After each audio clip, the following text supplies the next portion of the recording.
சிந்திச்சு பார்க்கணும். இளம் வாக்காளர்களை நாம் சரியான முறையில் கையாள வேண்டும். ஏன்னா ஒரு ஊர்லயும் இந்த விஷயத்தை நான் வலியுறுத்தி சொல்லிக்கிட்டு வரேன்.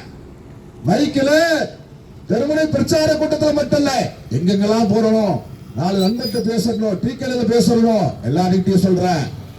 ஏன்னா இளம் வாக்காளர்களுக்கு 5 ஆண்டு காலம் லேப்டாப் கொடுக்கல. அம்மா யோசிச்சாங்க. ஏன்னா கூலி வேலைக்கு போற, மேஸ்திரி வேலை செய்யற, அந்த மாதிரி சித்தாளு வேலை செய்யற, ஆளு வேலை செய்யற ஒரு கூலி தொழிலாளி தன்னுடைய பிள்ளைக்கு 30,000 ரூபாய் 25,000 ரூபாய் கொடுத்து லேப்டாப் வாங்கி கொடுக்க முடியாது. உலகம் இன்னைக்கு எங்கேயோ போயிட்டு இருக்கு. அம்மா சிந்திச்சாங்க, புரட்சி தலைவி அம்மா, ஏழை பிள்ளைகளும் மடிக்கணினி லேப்டாப் பயன்படுத்த வேண்டும் என்கிற முற்போக்கு சிந்தனையோடு ஏழை பிள்ளைகளுக்கு லேப்டாப் வழங்கினாங்க. ஆனால் இந்த திருட்டு திராவிட ஆட்சி வந்த பிறகு 5 ஆண்டு காலம் வழங்கப்படவில்லை. இது நல்ல ஒரு உதாரணமா சொல்றேனே. எங்க வீட்டுல 2 புள்ள இருக்கு. 5 வீடு தள்ளி டிகிரி முடிச்ச புள்ள இருக்கு. 5 ஆண்டுகளுக்கு முன்னாடி அம்மா ஆட்சியில எடப்பாடியார் கொடுத்த லேப்டாப் அந்த பிள்ளைகள் பயன்படுத்துது. நான் நடுத்தர குடும்பம். அதே மாதிரி தமிழ்நாட்டில் எத்தனை பேரு என் 2 பிள்ளைக்கு இந்த 5 வருஷத்துல நான் வாங்கி கொடுக்கல. அந்த பிள்ளை லேப்டாப்பை பயன்படுத்துது. அச்சோ, நம்ம அப்பா அம்மா கஷ்டப்படுறாங்களே, நம்மளுக்கு வாங்கி கொடுக்கலையே, அந்த பிள்ளைகளுடைய மனசு எவ்வளவு கஷ்டப்படும்.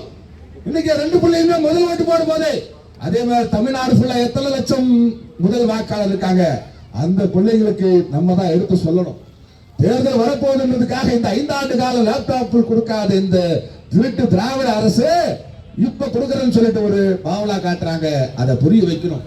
அதற்கு மேலாக யார் வந்தால் இந்த நலத்திட்ட உதவிகளை செய்ய முடியும். மத்தியில இப்ப தமிழ்நாட்டில் வரப்போகிற சட்டமன்ற தேர்தலில் எடப்பாடியார் தேசிய ஜனநாயக கூட்டணியில் பாட்டாளி மக்கள் கட்சி ஆதரவோடு, டிடிவி தினகரன் ஆதரவோடு, தமிழ் மாநில காங்கிரஸ் ஆதரவோடு முதலமைச்சராக வரப்போவது உறுதி. அப்ப கூட மத்தியில் யாரு? மரியாதைக்குரிய மேதகு ஐயா தான் ஆட்சி ஆள போறார். மோடிஜி ஐயா தான். அவங்க களஞ்சிய மங்களுக்கு இப்ப சொல்லக்கூடிய அனைத்து வாக்குறுதிகளையும் எடப்பாடியாரால் தான் கொடுக்க முடியும். 2,000 ரூபாய் கொடுக்க முடியும் சொல்றாரு. அப்ப செய்தியாளர் கேட்கிறாங்க, எப்படி அவங்க 1000 ரூபாய் கொடுக்கும்போது நீங்க கேள்வி கேட்டீங்களே, உங்களால எப்படி 2,000 ரூபாய் கொடுக்க முடியும்?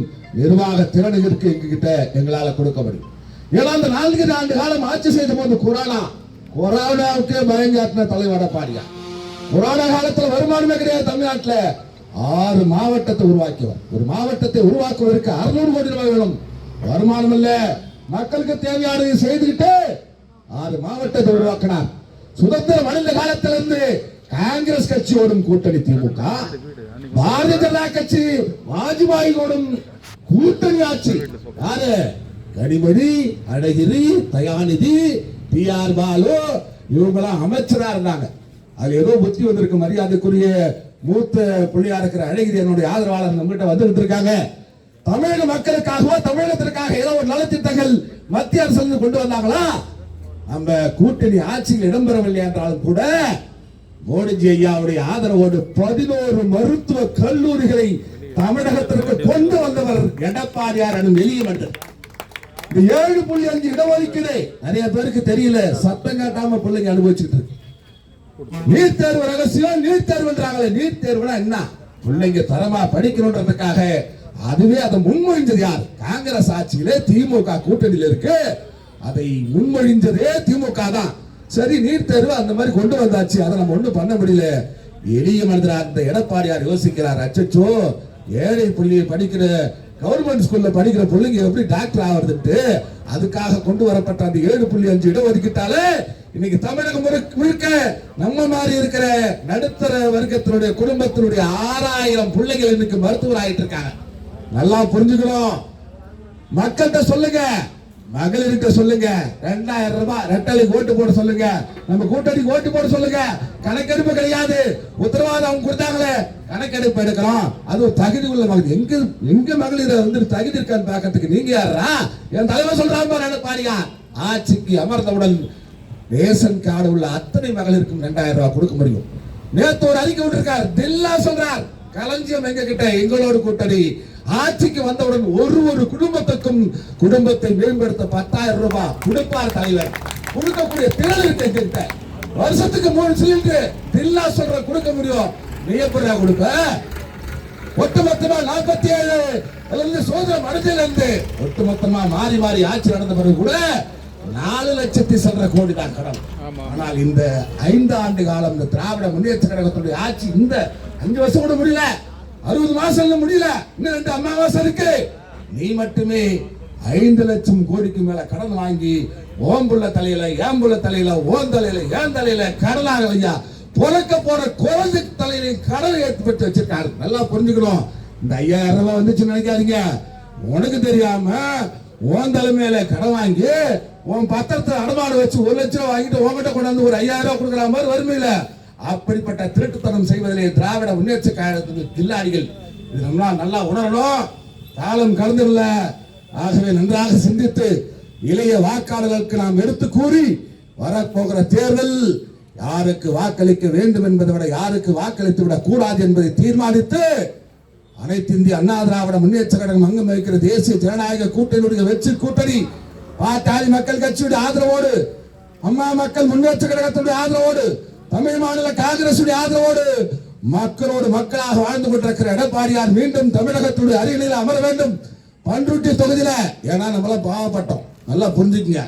கடலூர் பாராளுமன்ற தொகுதியில பாராளுமன்ற உறுப்பினர் போன தடவை ஒருத்தர் இருந்தாரு, பண்ருட்டி சேர்ந்தவர். சத்தியமா மனசாட்சி தொட்டு சொல்லுங்க, எங்கன்னா தொகுதியில் இறங்க பார்த்தோமா? ஏதாவது அடிக்கல் நாட்டினாரா? ஏதாவது ஒரு நிதி பண்ணாரா?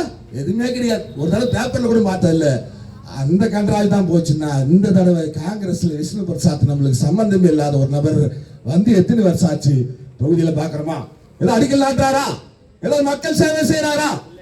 அப்படிப்பட்ட பாவப்பட்ட ஜென்மமா கடலூர் நாடாளுமன்ற தொகுதி இருக்கு. இதை தெரிஞ்சிருந்தோம். 2 பொய் சொன்னாங்க. 520 வாக்குறுதி மரியாதைக்குரிய பாட்டாளி மக்கள் கட்சி சின்ன அன்புமணி கேட்கிறாரு பாருங்க. 100 மார்க்குக்கு 35 மார்க் எடுத்தாதாயா பாஸ். நீ 560 வாக்குறுதி கொடுத்திய 13 மார்க் கூட எடுக்கல. அப்ப நல்லா புரிஞ்சுக்கணும், சிந்திக்கணும். உலகம் நம்ம கையில செல்போன் இருக்கு, எல்லாத்தையும் நம்ம தெரிஞ்சுக்கலாம். இப்படிப்பட்ட நயவஞ்சக கூட்டம் மீண்டும் தமிழகத்தில் வந்துவிடக் கூடாது. நம்ம எல்லாம் முட்டாளாக எடுத்துக்கொண்டு தமிழர்களை முட்டாளாக்கி கொண்டு தமிழ் என்று சொல்லிவிட்டு தெலுங்கர்களாக நம்மளை வதைத்துக் கொண்டிருக்கிற இந்த திராவிட முன்னேற்ற கழகத்தை கூட்டம் தமிழகத்தை விட்டு விரட்டி அடிக்கப்பட வேண்டும்.